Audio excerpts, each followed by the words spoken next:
All right, everything looking good. We are live. Let's go ahead and get this stream started. Welcome back to the channel, Crypto Trend Trader, with our Sunday evening market look ahead. It is 8 p.m. Eastern Standard Time on April 16th, 2023. And as always, before we get started, I'd like to remind you this is not financial advice. I'm not your financial advisor. These markets are extremely volatile, so please do your own research and trade responsibly. All right, let's jump right in and get this stream rolling. Somebody let me know in the chat everything's coming through loud and clear. I greatly appreciate it.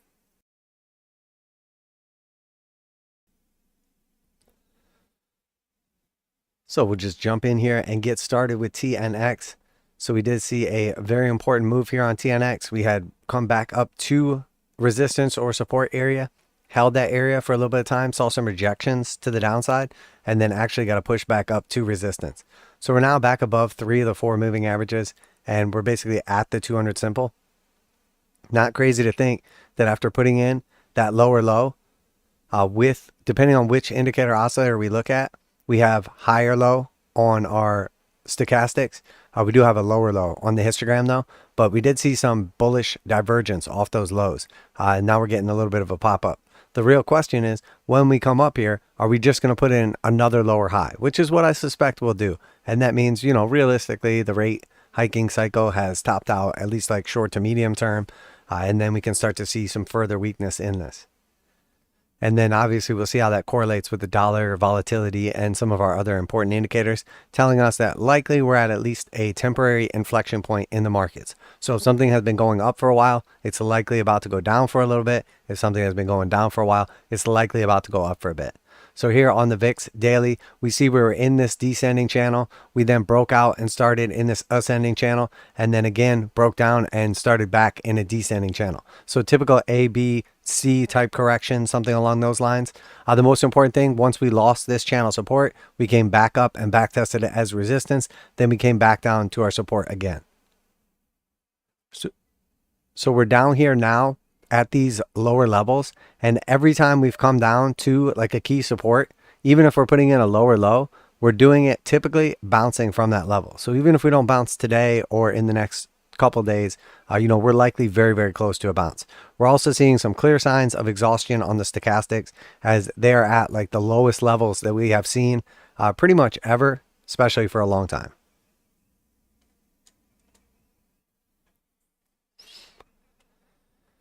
So that being said, looks to me like, again, we're likely to see volatility pick up in the short to medium term. If we go over to oil next, we came down, hit our target perfectly, back tested resistance. We saw the gap up. It corresponded with some news. Now we have reclaimed the 200 moving averages, or at least one of them. We're basically at our target. So we hit our target to downside. We hit our target to upside. Now we got to see what happens next. I did remove the squiggles because, I mean, it's like a trade secret, so I don't want to just give away all the squiggles all the time to everybody. But if you want the squiggles, I'm glad to put them back. I'm not like holding out on the squiggles, but also like I don't want to over offer them up to where you guys take it for granted. So that being said, we got the Dow Jones next. So Dow Jones still looking like we're filling out this hypothetical inverted head and shoulders pattern. And I say hypothetical because, you know, we drew it back here and it has played out really nicely. Now we did find stronger support than we were even expecting. We were expecting a higher low from the previous low, showing strength in the markets. Instead, we actually got a substantially higher low and stopped right here at the 382 fib. So we put in a macro low. We came all the way up almost to the 786, back down almost, or no, perfectly to the 382 rather. And then we pushed up from there. Now we're, you know, basically at the point we have cleared the 618 at this point in time. So we have our previous resistances through here, which form this neckline. But essentially, you know, the way this neckline is slanted, we're basically, our next target to upside on the Dow Jones is 786. So if we see continued strength on Dow, you know, that gives us that target of basically 35,000. And again, you know, if we stop at 35,000 for a little bit, sure, that's fine. But realistically, we're banging up against this resistance for what amounts to like the third time. And then at that point in time, we're likely to get the breakout to the upside. It's still very strong. All green histograms, blue slope line. We're in the bullish control zone. It does look a little bit toppy here. Does look a little bit tired here. But there's no crazy reason why we can't hit this target, come back down, put in another higher low. So maybe even as low as the 0.5 again, and then finally get that breakout. Maybe we just reset here for a second, chill out, and then we get the breakout. But more likely than not at this point in time, as long as we're above the 200s and everything looks the way it does, I'm not going to get bearish on the Dow. Now, if we look at the SPY next, we are banging our head on that descending resistance right here. We're at the point. We're banging our head on the heart line right here. So again, this was our cluster from before. Again, it's been removed because, we don't want to abuse the power of the cluster. But realistically, a breakout from this level, next target would be the top of our ascending channel. And then realistically, we're looking for the completion of our breakout move, which is like the top to the bottom of our little like wedge channel descending pattern, which basically takes us back to the highs. And then if we slap on a quick little fib right here, realistically from the low, the highest point we came to was slightly shy of the 618. The initial bounce was push up to the 0.5, then back to the 236. So 1 fib level up, 2 fib level up, 3 fib level up, and then 1 back, 2 back. So 3 up, 2 back, and then we had 1, 2.5 up, and then basically 2 back. So realistically, this is operating inside the fibs pretty efficiently.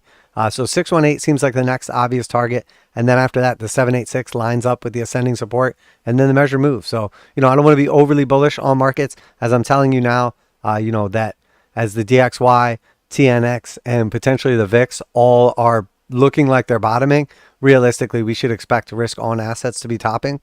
But in the meantime, a lot of our indicators are based on momentum, so they're going to still show up bullish for now. And we just need to, stick with what the market's telling us and then adjust accordingly as the information changes. But right now, momentum is telling us we're above the 200s. We have a bunch of green histograms. We're in the bullish control zone. We have clear definable targets. We don't want to start betting against that just because things feel kind of toppy.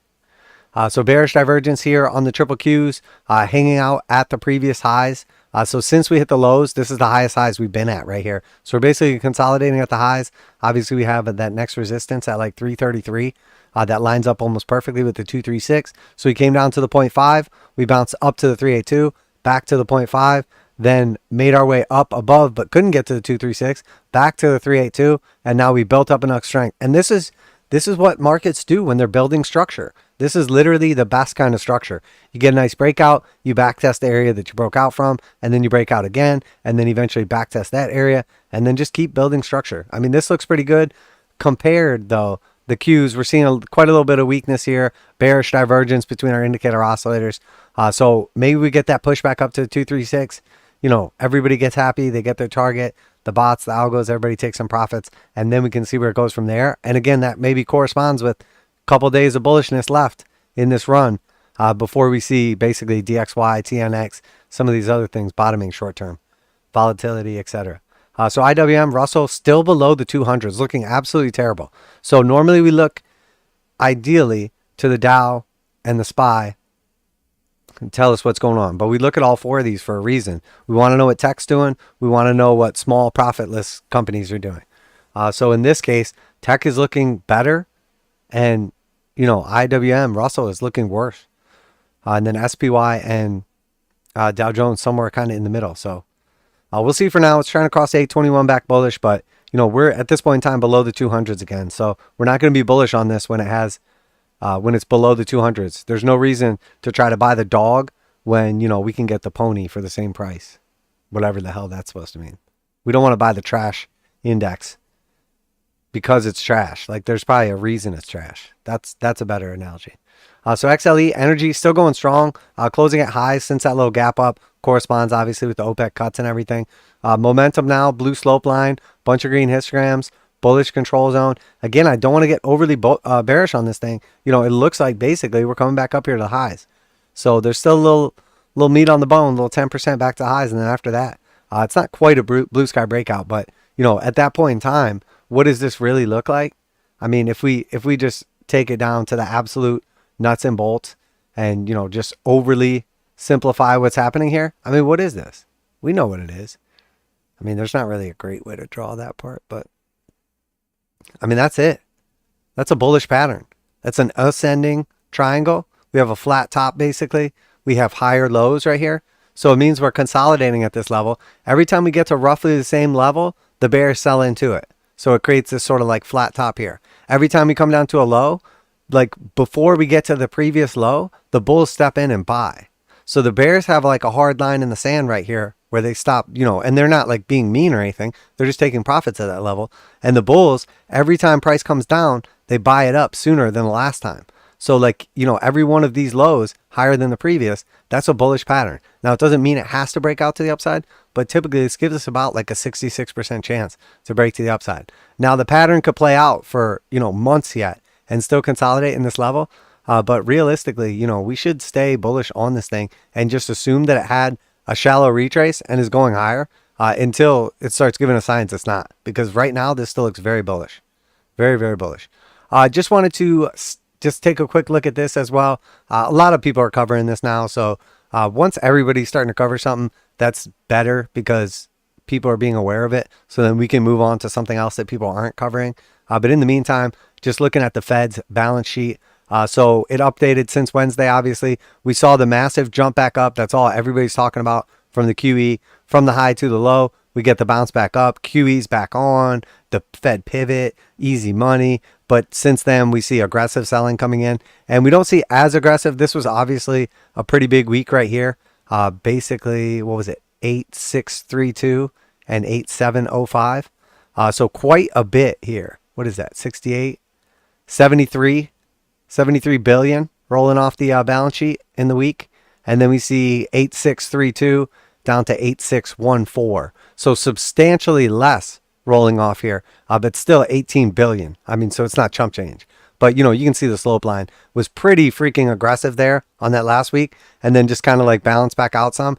This thing does just kind of like ebb and flow. So it's not crazy. The overall trajectory, though, if we look at the slope of this down here, we have the immediate bailout and then the resumption of the trend. And the slope is basically the same as it was before. So this little hiccup right here is just the Fed, stepping in, doing what it needs to. Using its tools. And people are like, the Fed said they had tools and then they had to make a new tool. Well, that's one of their tools. Their tool is that they can make more tools. So that's it. They used one tool to make a new tool and then they used the tool to fix the thing. So it's like the Fed has a saw and then they use the saw to make, a hammer or whatever. I don't know what you can make out of a saw, but something. So they did that. All right. So people are like, but they had to make a new tool. So it doesn't count because the new tool wasn't one of their old tools. And they said they already had all the tools. Well, they have the tool making tool. So they did it. They succeeded.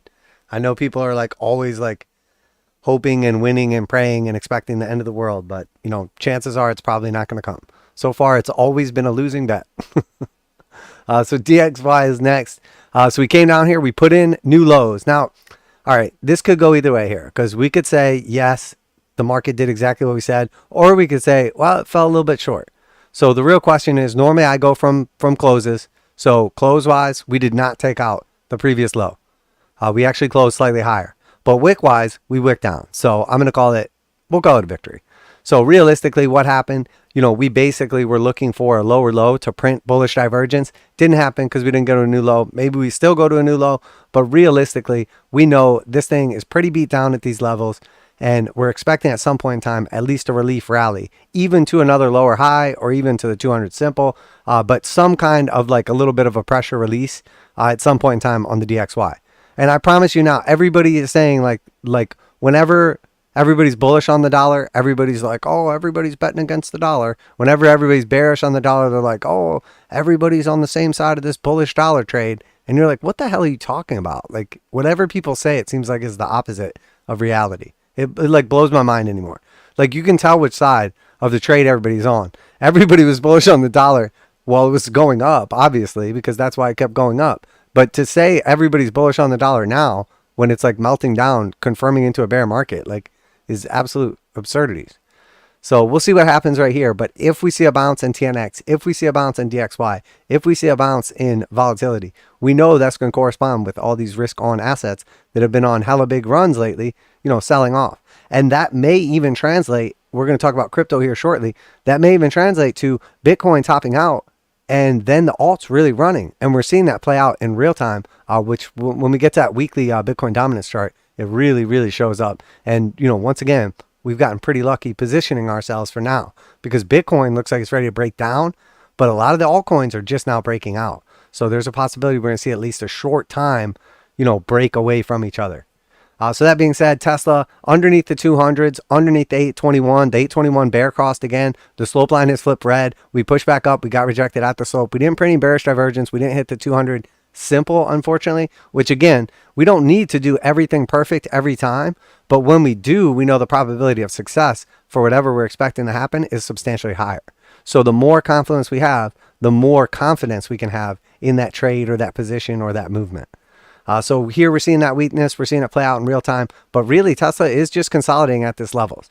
So we see how long the slope has stayed blue right here for that run up. We would expect a roughly equal red slope to the downside. So eventually, maybe we get another push up here, slightly higher to back this to 200 simple. And then we actually see the next little breath in, breath out situation. And that's how I look at this. The neutral line here in the middle, the 0, and then this is us taking a deep breath in, this is us blowing the deep breath out, and then we're breathing in, and this is a much more shallow breath, and then we breathe out, and that's a much more shallow breath. And then we know that the market just kind of oscillates, but the overall trend is what we're paying attention to. And as long as Tesla is underneath the 200s, both these are red, we know the trend is bearish still on Tesla, and it's underperforming the market substantially, regardless of if we were able to capture roughly 100% move off the lows and completely bitch smack all of the Tesla cult that basically sold us their Tesla at the bottom and then bought it back at the highs.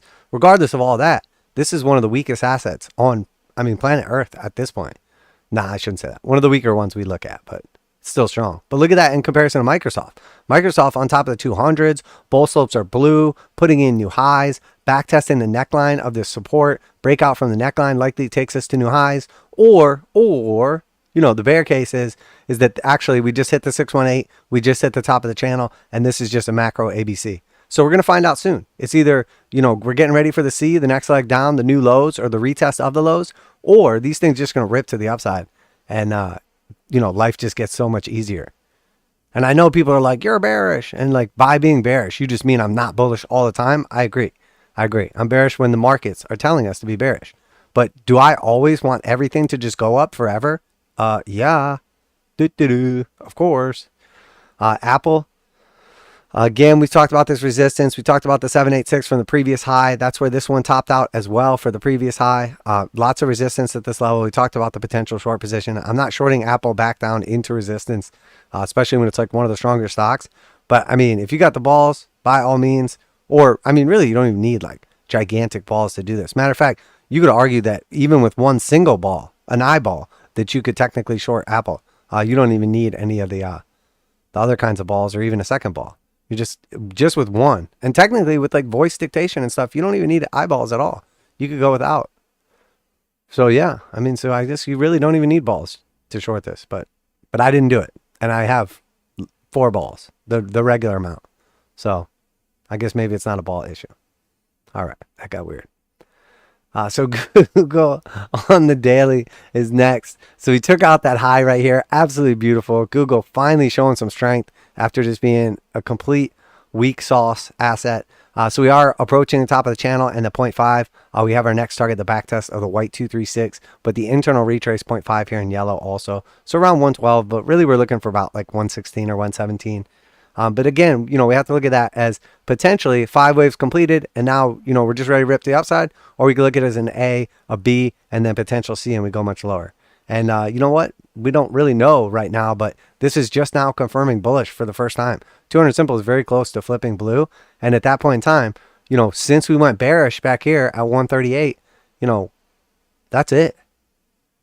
That would be the initial first sign of bullishness. And we know the last time this transition took place, this was the bearish area previously, and, Google went absolutely parabolic when it flipped back bullish again. So, 121%, I guess it's not bad. Meta is next. Yeah, so just still banging its head on that resistance. If it gets up slightly higher here, there is a big gap. So, realistically, if this thing gets up above 245, it's probably just going straight to 3 and some change. Again, bullish above the 200 exponential and simple. Still looks strong, but this is a little bit of a warning sign. Obviously, the histogram's having trouble getting back above the slope. Oftentimes, that's the strongest kind of rejection, especially when we're printing potential bearish divergence here. So the real key here is this thing needs to stay strong in the indicator oscillator lane. That's it. Yeah, I mean, the momentum just needs to pick back up because it's already making highs. So it can either easily invalidate the bearish divergence, but it needs to push back up here again and continue. So is there enough momentum for the metaverse? I don't know. I'm not sure. I mean, there's a lot of lizard people backing from what I understand. I mean, heard Mark Zuckerberg's into that cold-blooded stuff. So Amazon next, again, very, very weak, you know, still sitting in like the Tesla camp. So it's backtesting key resistance, having trouble, can't get above the 200s, just looking very, very weak. I mean, which makes sense when you do like, you know, $500 billion in revenue and lose money. Yeah, I mean, you're a trash company. So, I mean, there's always next year, Amazon. Obviously, you guys know that, you know, I like Amazon, but the charts look like trash. All right, so let's talk about a little crypto. Let me jump in the chat real quick, see what's going on here. Hex Evolved in the house. What's up, brother? Big Papa Paint says, looks like sell in May and walk away will play out. Yeah, there's possibility for sure. I mean, some of those cliches are like legit. Parag in the house. What's up, brother? Good stuff. Good stuff. Today we get a chance. You can look at Soul, FTM, and Feel. Yeah. Well, if we get a chance, we'll look at them. What about money flow? What about that money flow? Crypto Deli. What's up, brother? Good to see you. I'm not sure what you mean. What about that money flow? Like in what sense? Okay, so Bitcoin here. So we got the back test. Still very, very bullish. We got the breakout from the consolidation level. We talked about how this is basically like clear cut bullish reset. We saw it take place right here. It played out beautifully. We went down to the lows after that. We consolidated again. The indicator oscillators trended down or reset while price action went sideways. And then we get the bullish breakout. Now we're looking like we're going to print some bearish divergence the same way we did right here when we broke down to a new low. We're potentially doing that right now on Bitcoin as well. So while long term we could still see a little bit more upside to one of our targets, it does look like we're starting to top out right here. So let's actually transition over to the Bitcoin futures chart because we have this one with the targets in place. And we know that the back test of the 236, either from the COVID low or the all-time low of our last cycle, is right here in this red box. So somewhere in between those levels is what we're looking for. And we hypothetically drew this into place because obviously we can't see the future. No one can. I mean, like mystics and stuff, but not just like regular people like me. But, you know, I mean, it looks like give or take. I mean, do you want to call that, should we call that a success? Or we'll wait it out. We'll wait it out. There's probably still one more little push up. But, I mean, that's it. So we got a nice little push up here. We basically come back test the 236. We back test the blue slope line, like the macro slope here that when we broke down below it, back test fail, went lower. Now we're coming back to test it again. So did we already complete the algo? Are we going to go a couple $100 higher? It doesn't really matter. I mean, the point is that, you know, we had a nice entry off the lows and now we have a potential exit or take profit. And then we see what happens when this comes back down and retraces. And there's a good possibility that we're actually going to retrace now, you know, a clean 1, 2, 3, 4, 5 waves up, you know, a little mini wave cycle right here or something along those lines. And then we can come back down, retrace, you know, find some support. And then depending on how bullish the market is, likely go substantially higher. And I did want to flip over here really quick too, because I forgot to mention this previously. We had talked about like when the slope like flipped bullish on the different time frames and everything. And the green represents the weekly 821 cross. The blue represents the 200 bull cross on the daily. So shorter time frame. So the weekly actually told us first right here to get bullish. The weekly actually told us first right here to get bullish. And then again, the weekly actually told us first right here to get bullish. So it was right around the same time. But the weekly actually slightly gives us a heads up. Now, occasionally, though, we'll see like that fake out on the weekly where it does go bearish and then come back bullish. Actually, I don't even think we got any fake outs on the weekly here. So yeah, okay, right here. So here we got the weekly where it went bearish right there. It went bullish again and then went bearish again right before that Rona dump. So technically we have got like a little consolidation or fake out, but realistically, all we're looking to do is just judge the overall trend. If that changes, we have to be ready to adapt. But blue slope line, all green histograms above the zero line, bullish control zone, Stokes still powerfully angled to the upside.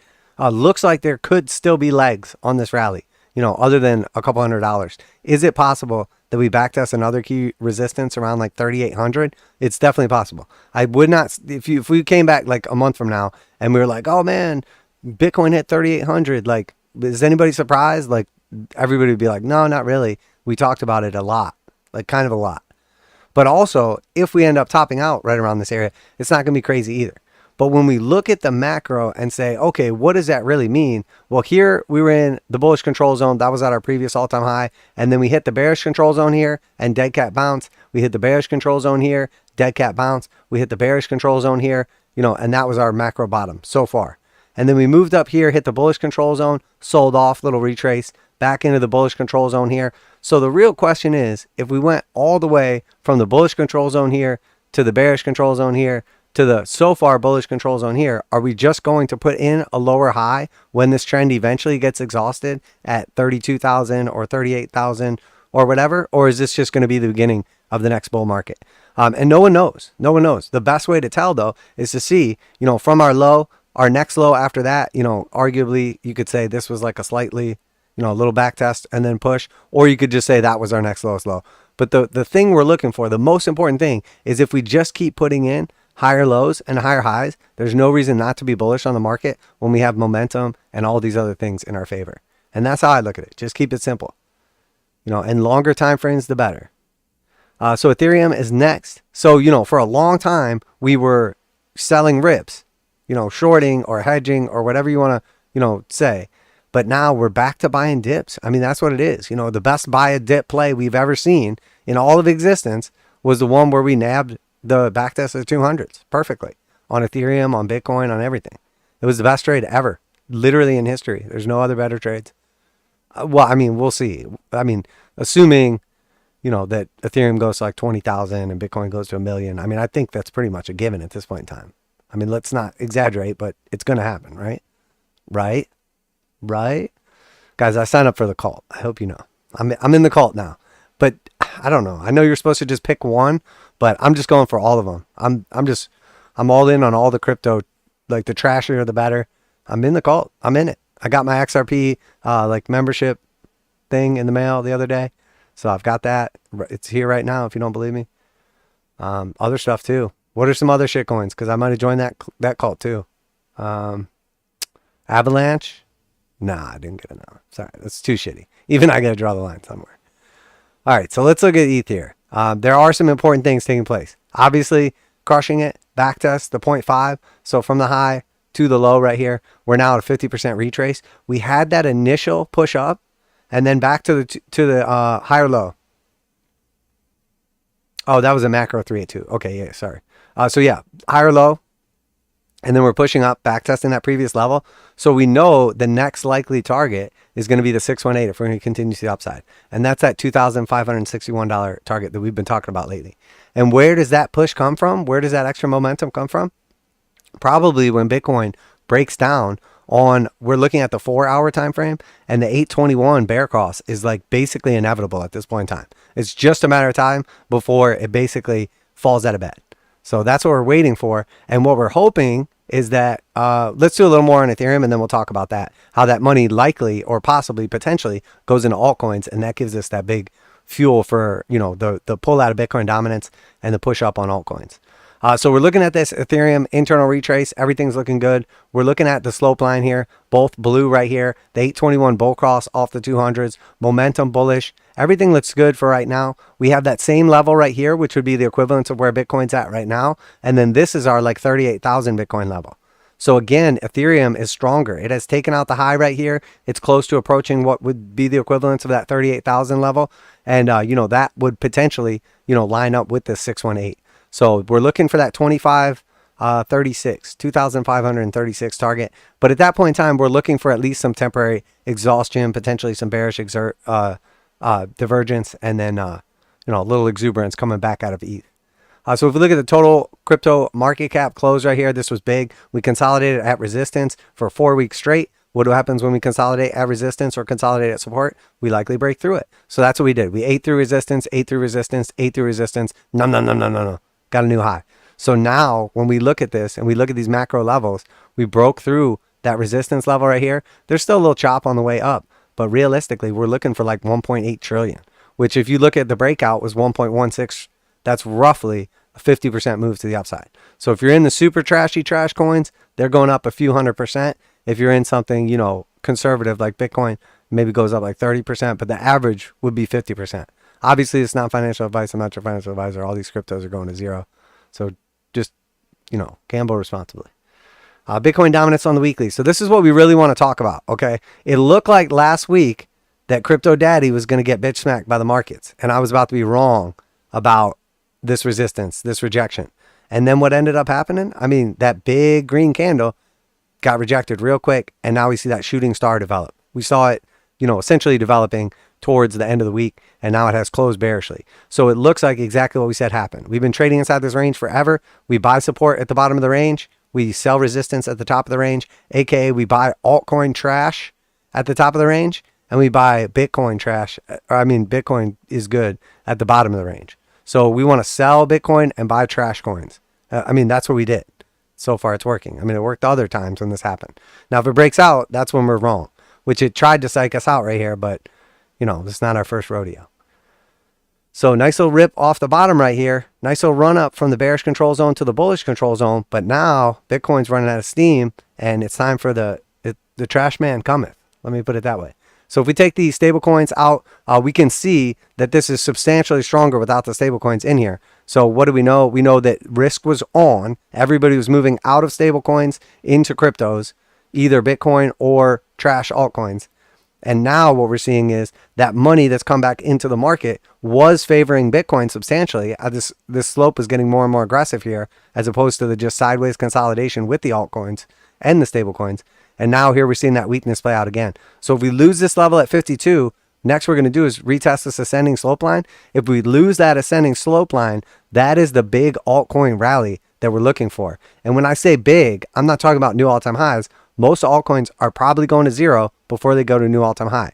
But for some of them, for most of them, it should be at least some kind of rally off the bottoms. 20, 30, 50, 100%, whatever. And then immediately afterwards, straight to zero because they're all trash. But in the meantime, we've loaded up on trash, okay? There was a good possibility Bitcoin was just going to run to the moon, and then we, of all people, the people who talk the most trash about the trashiest of garbage cryptos, will be stuck there holding the bad. If that wouldn't have been ironic, I don't know what is. Maybe there's still a chance. Make for a great story. We're like, oh, we went all in on XRP and everything else, Bitcoin went to the moon, and we just still got the same XRPs and it's still trash. So I guess we missed the boat. Think about how many people that's happened to in these trash random cryptos that never went to new all-time highs. So that being said, let's look at BNB as next. So we got that push up here to the 0.5. I'm obviously not in this trade because, there's two red lines in my, there's a couple red lines in like my whole personal life I'm not going to talk about with you guys. But as far as like investing in things, things I choose not to buy are BNB because, well, obviously, and then also not a big fan of Meta, in case you haven't noticed. I'm not sure, but it's in a lot of like indexes anyway. So, we're in there anyway. But that being said, I'm not interested in this. But if you jumped in on it, already like 15% up. And at this point in time, that's close touch, 1 bang, 2 bang, 3 bang. We know what happens next. More likely than not, we get the breakout, the next move, and the completion of the measure move back up to 29%, the back test of the 618, the top of the ascending channel, and everything's fixed. Crypto's good again. Maybe not. Speaking of trash altcoins that I'm the only person that likes, we have basic attention token right here. So I did enter into long previously off of the 821 bull cross right here, but I added to my position here as we are basically consolidating at or above the 200 exponential and simple and also the 236. So realistically, what I'm expecting to happen now is potentially this trade to the upside. And of course, we don't know if it's going to work out, but with 54% upside and 13.6% downside, 4-to-1 risk reward ratio, we'll give it a shot. We're technically still under the 200 simple and both moving averages are still red. So it's technically still a bear market. But realistically, this is what it looks like if and when we convert into a bull market again. We get slightly above the 200 exponential and simple. We go sideways just for a little bit. And a couple days from now, oh, looks like Bitcoin's going to zero as we speak. So there it is. Oh, I got lucky again, I guess. So crazy. We keep getting so lucky. It's insane. So weird. So then Matic is next. You guys know I'm long on this one as well. And there's plenty of other trash cryptos out there where the charts look almost identical to these. Just pretend like I'm talking about your favorite trash crypto with a similar looking chart, and then just sketch out the details. And if you need me to fill in the blanks for you, just let me know. But that being said, Matic, one of the stronger cryptos in the space, still above the 200 exponential and simple. We saw the bull cross back over here again. So again, I have to be bullish on this. As long as we're above that slope line, and the slope line's red, but it's very close to being flat. We're consolidating above it. We're above the zero line. We have a bunch of green histograms. We're above the slope line. The slope line just hasn't flipped blue yet. So we're right here. Well, what happened after that? I mean, I'm not saying it's going to happen this time. Obviously, Matic is complete trash and it's going to zero. But it could go to 92% higher in the meantime, or roughly, give or take. I mean, if it's like 61, are you going to be mad? No. If it's 108, are you going to be like, dude, I was expecting 92 and I got 108. This is fucking amazing. No, it'll just be exactly the same, but plus a couple of percent. So, all right, sick. Crush through those cryptos. Yeah, so we're on track. We can definitely dive deep into the dirty, dirty pond of whatever shit coins you guys are requesting or whatever. So let's look at gold real quick here. I am going to do one day a long video on gold. I really want to talk about a couple important things. But yeah, just hasn't happened yet. But we did top out at that resistance pretty much as we discussed. Now, we don't know if this is going to be a macro top. We've seen some pretty thick selling coming in off some of these bursts to the upside, just followed by another burst. So it's not crazy to think that we push up here slightly higher. We are above the 200s, and this has been a pretty aggressive move right here. So if and when gold tops out, we know that's probably going to be inverse the dollar. So if the dollar is bottoming, gold is probably topping, and at the perfect spot, right at the top where everybody's the most bullish. So is that what's happening right now? Probably. So silver, same exact thing. The worst asset on planet Earth, pretty much, other than like stuff that went to zero already. But since it's like actual metal that we do stuff with, like probably not gonna go to zero, but looking pretty toppy for now. Consolidating at this level though, we could get another burst up to like 27. We'll see. Momentum starting to wane here a little bit. Hard sell coming in. Stoch starting to roll over. It's like the shitcoin of metals is probably topping out here. Nat gas is next. So it does look like we're bottoming here at that support on nat gas. I expect full on like just crazy volatility at these levels. I mean, but this thing has completely melted down. It basically went back to zero. So it's free nat gas for everyone. $2, which is like historically, like that's just regular prices. But I mean, given inflation and everything that's happened right now, like how many things, go ahead, just blurt them out in the chat right now. What can you buy for the same price now that you got in 2015? Oh, nothing on planet Earth because the inflation, the money printing, and the stuff and the things? Yep, I agree. So I would say this is a bargain right now. Now, I mean, is nat gas going to go to zero and you just lose everything because you went all in on nat gas? Probably. So don't do that. But also, just do whatever you want because fuck yeah. Hell yeah. Take some risk. Don't be a puss. Lose it all. If you didn't lose everything and then start over and then get back and then lose it all again, I mean, have you even really lived?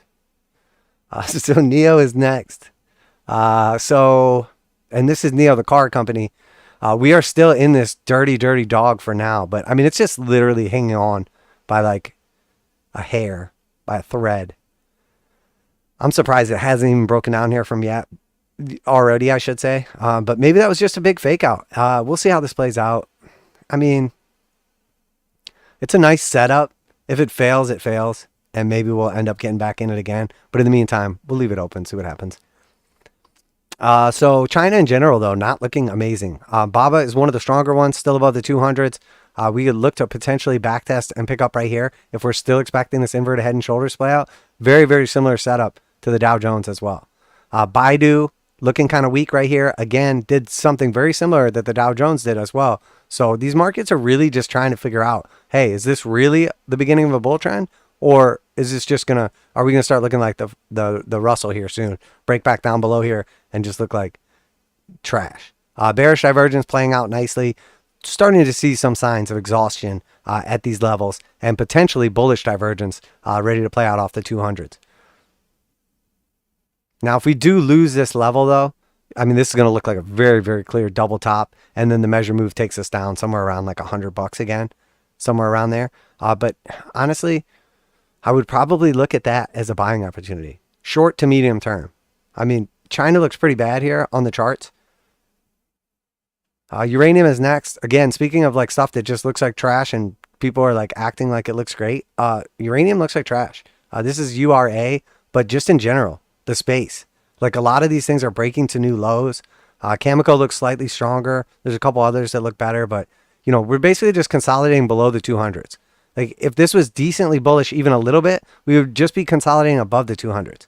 So if we look at how much of the time recently we spent below the 200s versus how much of the time we spent above the 200s, we're very clearly bearish. We just haven't broken down yet. Now, do we have to break down from this area? No, but we know this is like 66% probability. We talked about the bullish break to the upside. This is a bearish break to the downside. And, you know, really, it's still bullish because we just break down to a new low, but we just consolidate inside, you know, of what amounts to like a pennant pattern. So, or flag. No, I was right. Lulu is next. So we got that gap up with the air pocket, same like GameStop. But we have to respect what's happening here though. Bunch of red histograms just going sideways in the bullish control zone. So are we setting up for a bullish reset and this thing's ready to just burst to the upside? Probably, but I think that's going to be my selling opportunity. I didn't mess around on this one though. I already locked in some gains. So, I mean, you got to do you, but same thing with GameStop. You know, is this just a bullish, you know, reset right here before we go higher? We'll see. Maybe. I mean, tech and like meme stocks and sweatpants companies have been pretty strong lately. They've been memeing it up pretty hard. Actually, I don't know. A lot of the meme stocks are dead. I saw a couple of them went straight to zero. Triple M. Oh my gosh. Look at this thing. Just surging to the upside. This type of gains, you will probably, let's be real, we'll probably never achieve this type of success again in our life. That's correct. Triple M up 2.44%. So, yeah. I mean, I'm not trying to brag, guys, but this thing's looking pretty sticky. So, I mean, unless it just immediately drops 2.5% tomorrow, I'd say we're locked in for this big, fat, juicy trade. Maybe. I don't know. We'll see. I mean, we're definitely locked in. We're in the trade, so probably 2 in the trade for this trash company. Pays a nice dividend, though. We'll see what happens on earnings. It probably goes straight to zero when it reports negative billions of dollars in earnings. But according to the indicator oscillators, even though it's literally at like the lowest lows ever and looks like complete trash, according to this stuff, I mean, we might get that little burst up to 121. I don't know. Maybe we'll lock in some gains there. We'll see what this trash looks like next week. Or this week, I should say. Upstart. This was one of the member requests. I think I still just had it on here for something. Yeah, I don't think there's anything else important right here to look at. Might talk about a couple of these other ones. Yeah, let's do those requests here. We'll go ahead and knock those out.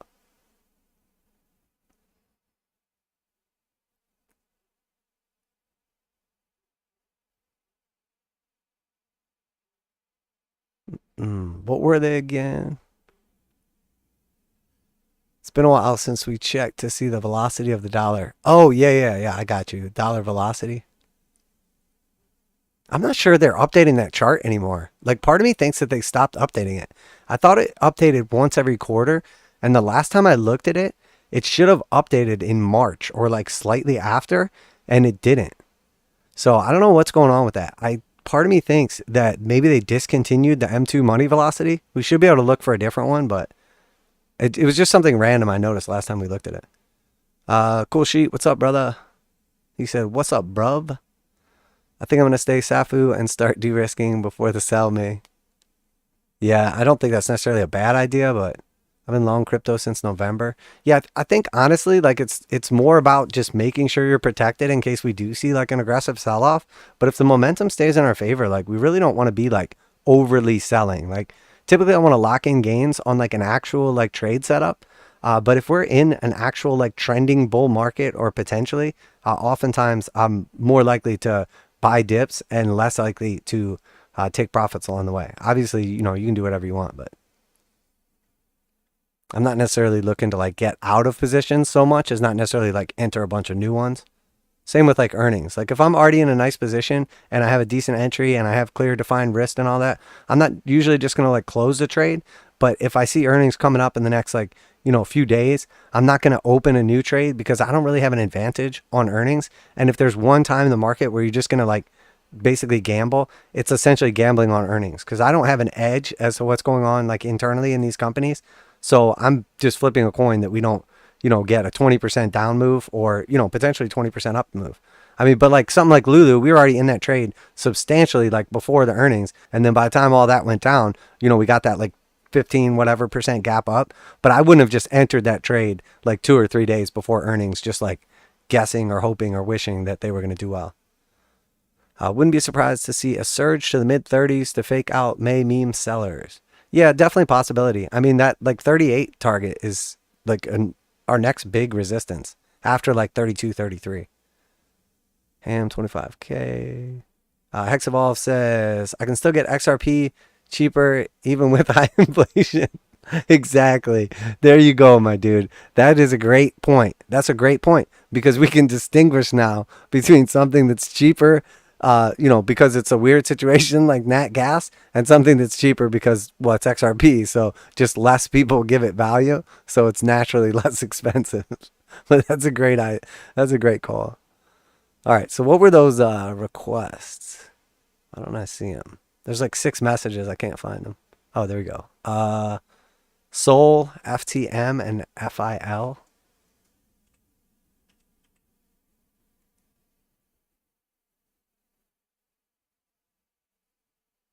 I'm assuming you're talking about Solana, not Sol like energy company.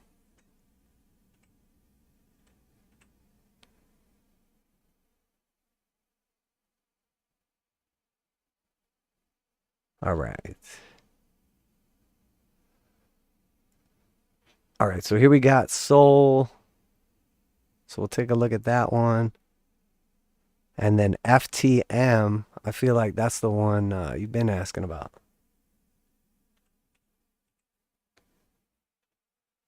I think we took a look at that one not that long ago. Oh, yeah, Phantom. Oh, wait, has it been a while since we looked at Phantom? All right, so let's take a look at Sol here on the daily.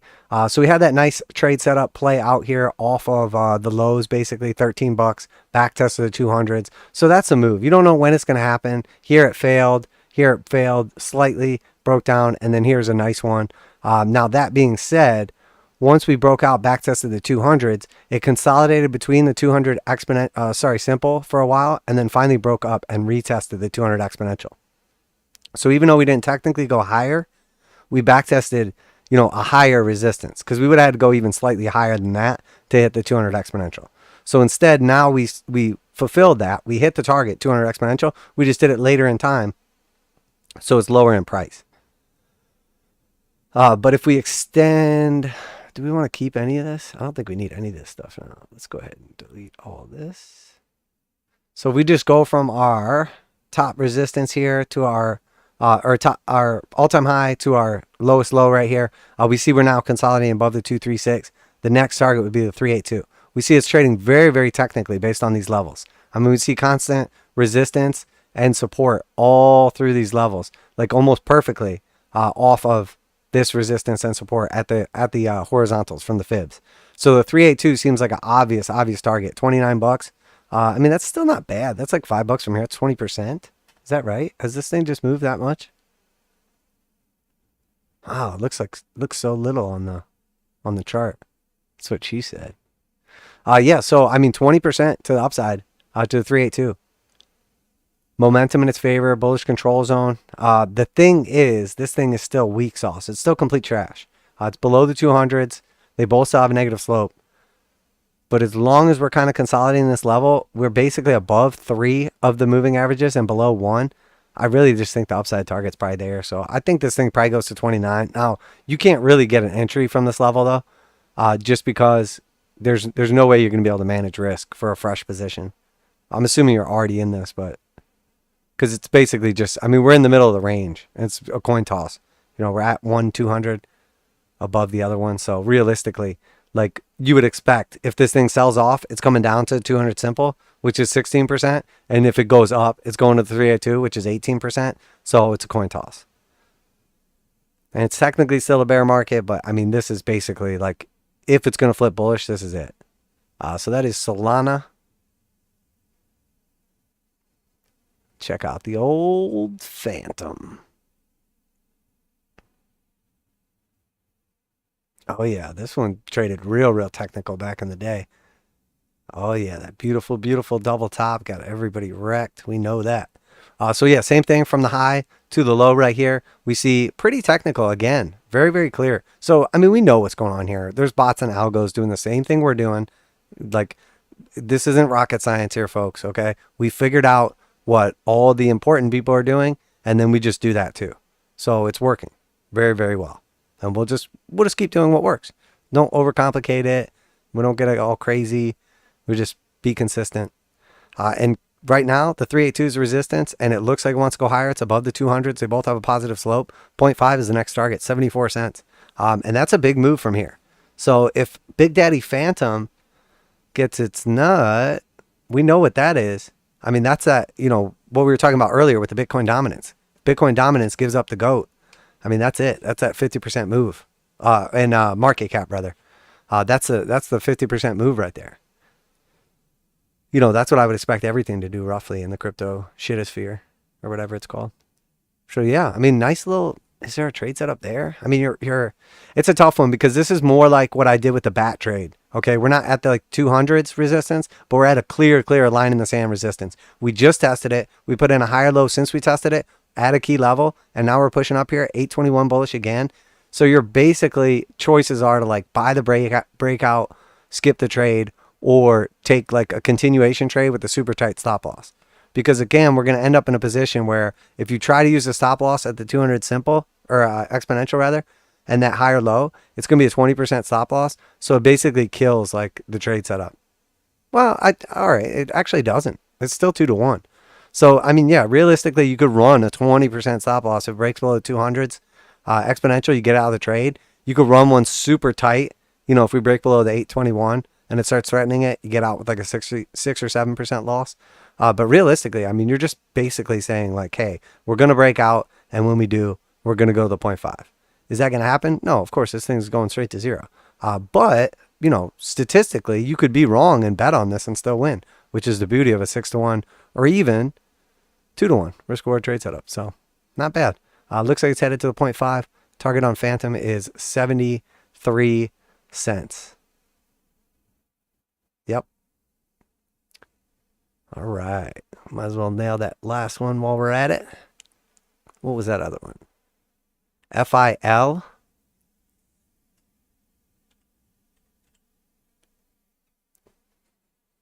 Philo mining. That's got to be it. But we'll look at the crypto version instead, just in case. All right. So, Bill. So yeah, I mean, I talk about a lot, and I don't want to like downplay your guys' like crypto selections.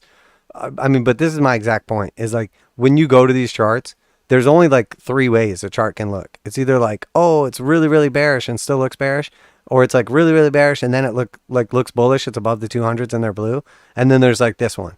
This is like the perfect median where it's like clearly went to a new low, clearly broke, you know, back up to retest the highs and above the 200s. And then it found support when it came down, but it's just between the two.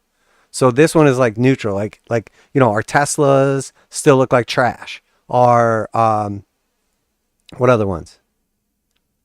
What do we look at? Russell looks like trash, you know, as opposed to, you know, something like, what do we just look at? Binance coin or something like that, or Bitcoin or Ethereum, you know, already have flipped these over blue already.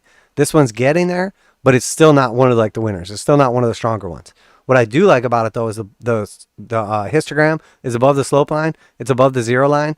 Still pretty aggressive to the downside. So not quite ready for the momentum, but actually looks okay. I mean, and again, tons of assets look like this. So if they do, just assume basically the same thing, slap a couple fib levels on here, and we'll go from there. So in this case, we're not going to fib from this crazy wick.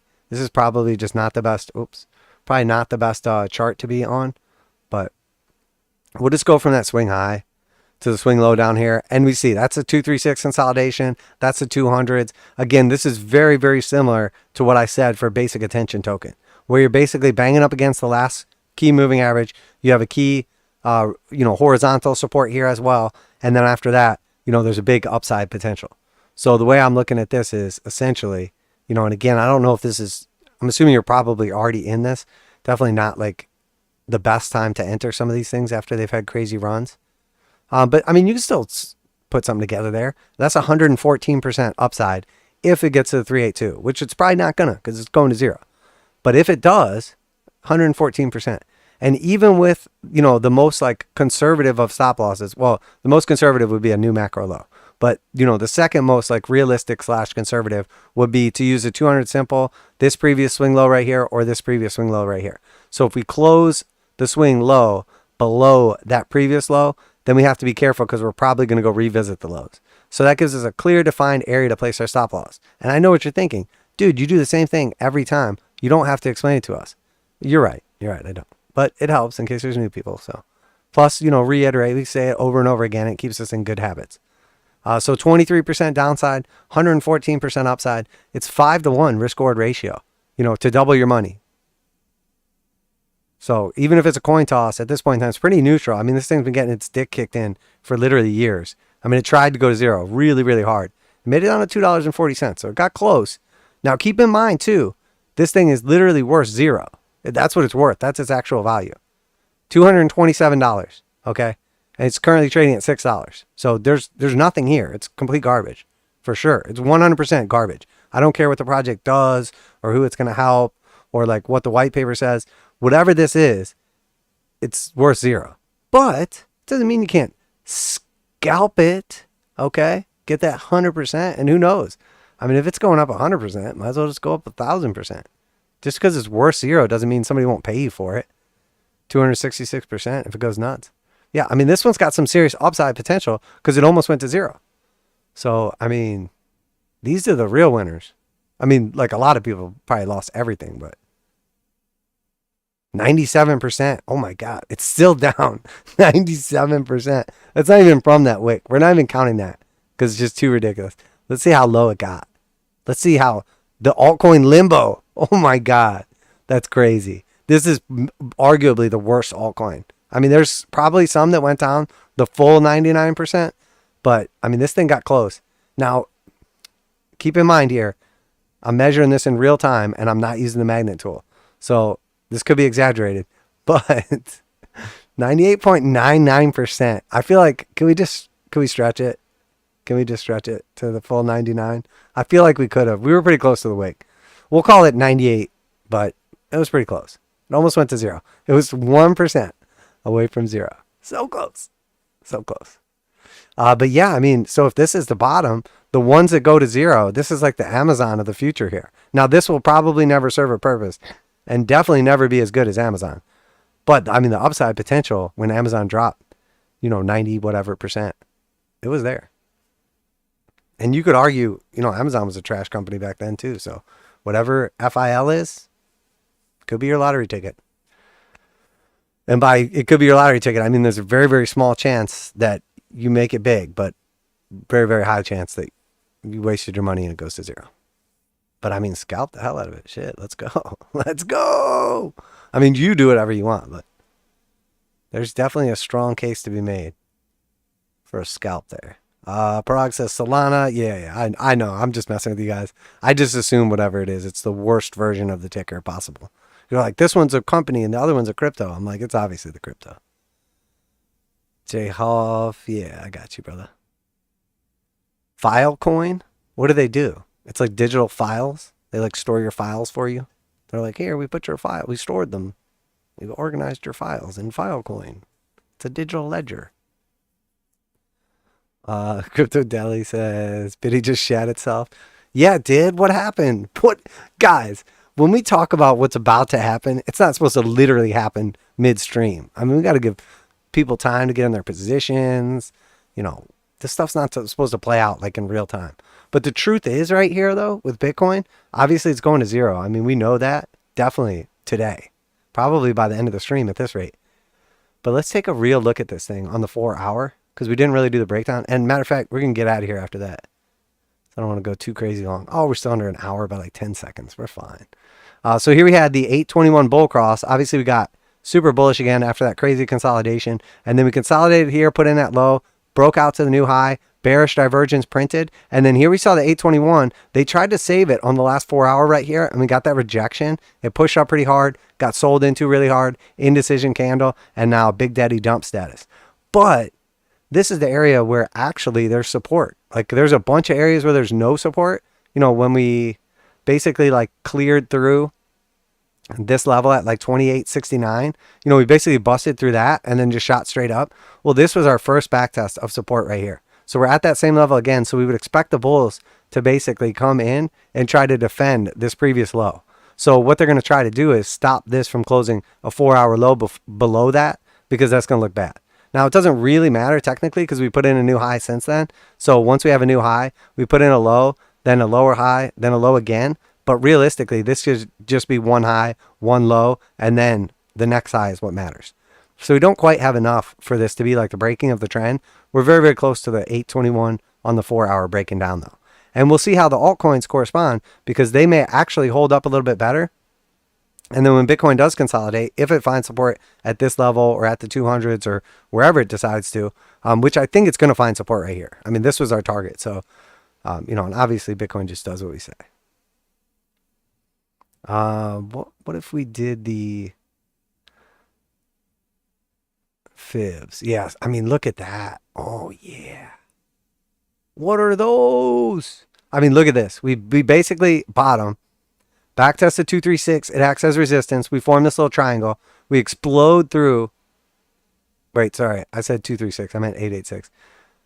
We explode through the 786. I mean, it just looks like this is the exact target basically for the markets. Look at where this line is at. Resistance, support, support, support, support. So did this already top out? Is it done? The 4 hour push? It probably is. We'll see though. If it breaks down from here, the 236 is at the 200s. And again, I would just assume that's going to be support. So realistically, what could happen? Well, this knife is pretty low right here. So let's just say that we're getting pretty low. We get one more push back up. When we push up here, what we're looking out for is if we bounce this 0 and we start to put in green histograms back to the upside. I said green, bitch. Green histograms back to the upside. As this slope line kind of rolls over because we're below it, it's going to flip to red. And then that's where we'll pay attention to when we get up to that level. Do we get rejected and come back down? And then that actually potentially, depending on what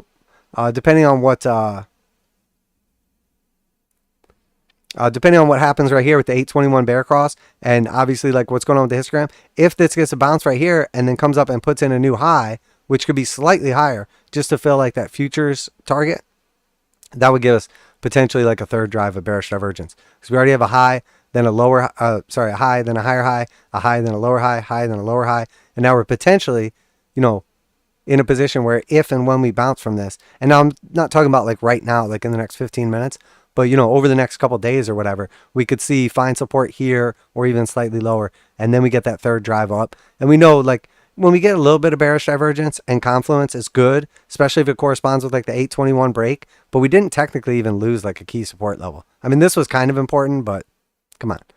So we'll look out, see how that plays out. But, you know, a lot of times that's what we'll see. It looks like there's going to be a breakdown right here. Everybody gets super bearish. The shorts roll in or whatever. We hit a key support and then we push up to a new high. So we squeezed out all the longs. Then we squeezed out all the shorts. Then we pushed to a new high and squeezed out all the shorts once again. And then we can actually do what the market wants to do. So super, super hypothetical there. And obviously we're looking at the 4 hour.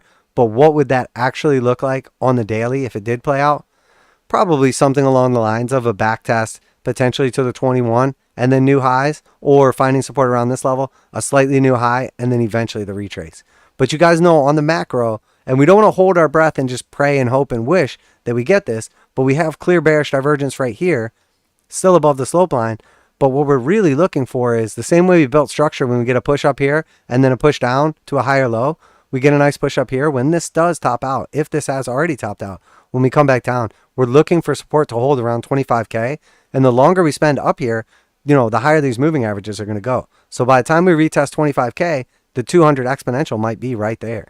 And then that's where we find our macro next bottom, another higher low. And, you know, at that point in time, the market's going to look at this and say, okay, if there was any doubt right here, and then we put in a new high, if we come down again, it gets bought up again, there's no doubt left.